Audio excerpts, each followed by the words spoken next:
1,75,000 राम भक्तों की शहादत के बाद, 1,75,000 लोगों की वीर गति के बाद, कुर्बानी के बाद, 492 साल की लंबी लड़ाई के बाद, 70 धर्म युद्धों के बाद राम मंदिर की स्थापना अयोध्या में हुई है। मैं आप सबको बधाई भी देता हूं और जो लोग इस पे किंतु परंतु हमारे लोग करते हैं, मैं उनको भी आग्रह करता हूं, हमें सबके धर्मों का सम्मान करते हुए हिंदू धर्म को, राम भक्तों को बधाई देनी चाहिए। और मैं आपको बताना चाहता हूं, ये कोई लड़ाई आसान नहीं थी।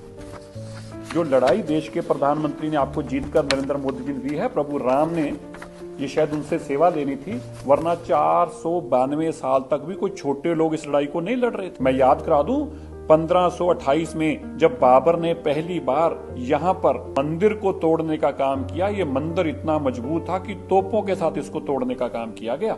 और उस वक्त भी हिंदू बहुत लड़े और हजारों की तादाद में तब भी हिंदुओं की शहादत हुई, लेकिन वो अपना मंदिर नहीं बचा पाए। इसके बाद इसी मंदिर को बचाने के लिए पार्टी नरेश मेहताब सिंह को जब पता चलता है, तो मेहताब सिंह इस मंदिर को बचाने के लिए निकलते हैं और 17 दिन तक इस लड़ाई को लड़ते हैं।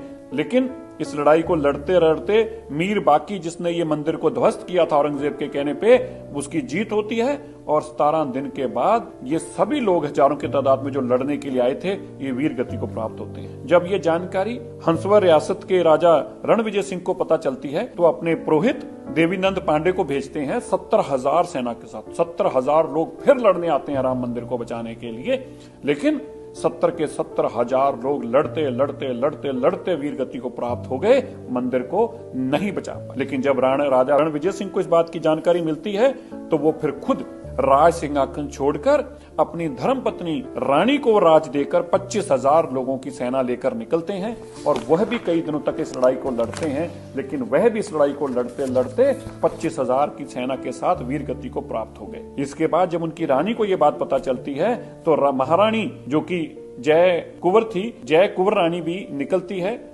और अपने साथ स्वामी महेश्वरानंद को लेती है, जो उस वक्त के बहुत बड़े स्वामी थे। वो संतों महंतों की, राम सेवकों की बहुत बड़ी टोली इकट्ठी करते हैं और इस लड़ाई को लगातार लड़ते हैं और इतनी लंबी लड़ाई लड़ी जाती है, महीनों तक ये लड़ाई लड़ी जाती है। राम मंदिर पे वो वापस कब्जा स्थापित करने में कामयाब होते हैं, लेकिन इतने में मुगल सेना इतनी बड़ी तादाद में आती है कि 2 साल तक वो जो कब्जे में बैठे रहे थे, 3 साल तक, लगभग 2 से 2.5 साल तक, रानी को भी वो कब्जा छोड़ना पड़ता है और लड़ते लड़ते लड़ते वह भी वीर गति को और उनके साथ स्वामी महेश्वरानंद भी वीर गति को प्राप्त होते हैं। यहाँ पर बात नहीं रुकती, मीर अली की जीत होती है। इसके बाद अकबर का जमाना आ जाता है। अकबर ने बीरबल के कहने पे, और आपने नाम तो सुना है, एक बहुत बड़ा नाम हम सब लोगों को सुनते रहे हैं, टोडरमल जी का। टोडरमल जैन जो बहुत बड़े व्यापारी थे अकबर के समय में भी, उनके कहने पर यहाँ पे एक मंदिर की स्थापना की जाती है कि मस्जिद के साथ एक छोटा मंदिर बना दिया जाए और ये मंदिर चलता रहता है। और इसके बाद ये मंदिर इसी तरह चलते चलते समा आ जाता है शाहजहां का। शाहजहां भी इस मंदिर को इसी तरह रहने देते हैं और इसकी पूजा होने देते हैं। लेकिन जब औरंगजेब का समय आता है, तो औरंगजेब अपने सिपाहसलार जाबाज खान को मंदिर को नष्ट करने के लिए फिर से भेजते हैं और अयोध्या में फिर से परशुराम मठ के लोगों के साथ ये लंबी लड़ाई चलती है। लेकिन इस लड़ाई में जाबाज खान को मार दिया जाता है। औरंगजेब को जब पता चलता है 1664 में, औरंगजेब फिर से अपनी एक बहुत बड़ी सेना भेजता है और इस मंदिर के चबूतरे को गिरा दिया जाता है और मंदिर को ध्वस्त किया जाता है।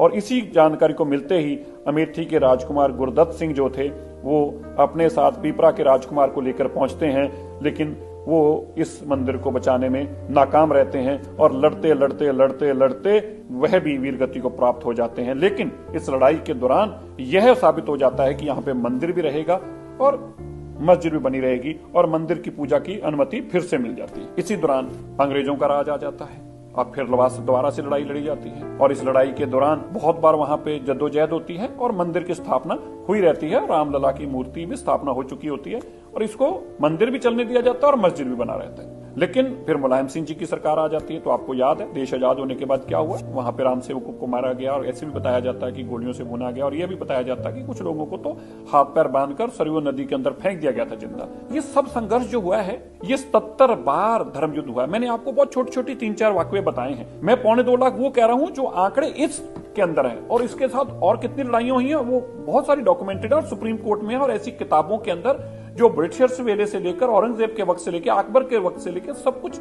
रिकॉर्डेड डेटा है। तो मैं आपको ये बताना चाहता हूं, ये कोई आसान चीज नहीं थी। ये मोदी जी ने आपको करके दे दिया इसलिए आपको शायद छोटा लग रहा है, लेकिन 492 साल की तपस्या है। लाखों लोगों की खून और शहादत है वहां पर। और इतनी लड़ाई लड़ने के बाद ये राम मंदिर की स्थापना होती है। मैं सबसे आग्रह करना चाहता हूं, हमें सब लोगों का धर्मों का सम्मान करना चाहिए। हमें अपना धर्म जैसे अच्छा लगता है, इसी तरह सबको अपना अपना धर्म अच्छा लगता है। हमें उनको भी राम मंदिर की बधाई भी देनी चाहिए और इस तरह का किंतु परंतु नहीं करना चाहिए। इसलिए ये लड़ाई भी बहुत लंबी थी और इस लड़ाई को लड़ते लड़ते लड़ते ये प्रभु राम की कृपा मोदी जी पर हुई है कि उन्होंने उनको सेवा दी और ये सेवा उनसे ली। और ये 492 साल की लड़ाई, 77 से ज्यादा जो धर्मयुद्ध लड़े गए, 2.25 लाख से लोग ज्यादा मारे गए और ये तपस्या करते करते करते अंत में जाकर ये प्रभु राम जी का वहां मंदिर बनता है और प्रभु राम जी की प्राण प्रतिष्ठा होती है, जिसके लिए मैं आप सबको बधाई देता हूं। और जरूर इस वीडियो को आगे भी शेयर कीजिएगा।